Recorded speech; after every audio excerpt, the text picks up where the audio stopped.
नमस्कार मित्रांनो, तुम्ही सुद्धा टू व्हीलर वापरत आहात, तसेच फोर व्हीलर किंवा थ्री व्हीलर वाहन वापरत आहात.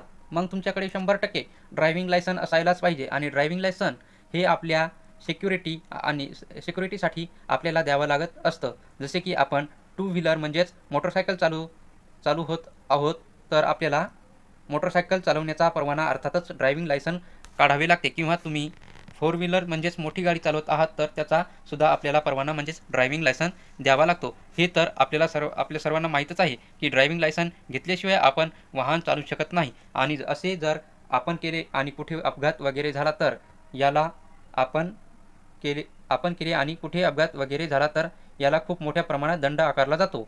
खरं आपण पाहिलं तर आपल्या देशामध्ये वाहन चालवण्यासाठी परवाना आवश्यक असतो, हे शासनाने सांगितलेलं आहे. आणि हा वाहन चालवण्याचा परवाना म्हणजेच ड्रायव्हिंग लायसन RTO ऑफिस अंतर्गत जारी केलं जातील, हे सर्वांना दिले जाते. जर कुठल्या व्यक्तीला त्यांनी ड्रायव्हिंग लायसन न काढता आणि विनापरवानाच कुठलाही वाहन चालवत आहे आणि ते वाहन चालवताना त्याला जर पोलिसांनी पकडलं, तर अशा व्यक्तीवर कडक कारवाई होणार आहे, हे तर आपल्या सर्वांना माहीतच आहे. तसेच विना वाहन परवाना म्हणजेच ड्रायव्हिंग लायसन नसताना गाडी चालवल्यास चांगल्या प्रकारे दंडात्मक कारवाई आपल्याला सामोरे जावं लागते.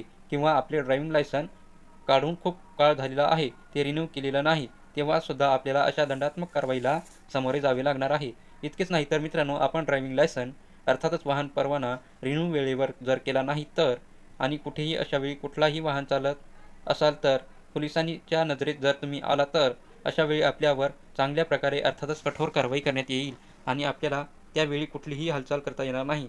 यामुळे मित्रांनो, आपण वाहन चालवण्याचा परवाना एक्सपायर झालेला असेल तर तो लवकरात लवकर अपडेट करून म्हणजेच रिन्यू करून आपल्याला द्यावा लागणार आहे. तर मित्रांनो, आता तुमचा वाहन परवाना जर एक्सपायर झालेला आहे, तो वाहन परवाना अपडेट आपल्याला करायचा आहे. याची प्रोसेस कशी आहे याबद्दल थोडक्यात माहिती आम्ही तुम्हाला या व्हिडिओमध्ये सांगणार आहोत. तर आपल्याला वाहन वाचक मित्रांना मदत करण्याचा प्रयत्नसुद्धा करत आहोत. चला तर मग मित्रांनो, वाहन परवाना अपडेट अर्थातच रिन्यू करण्याची प्रोसेस काय आहे ते जाणून घेऊया.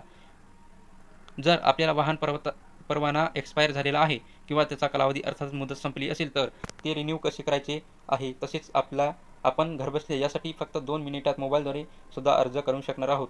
हीच प्रक्रिया आता आपल्याला पाहायची आहे.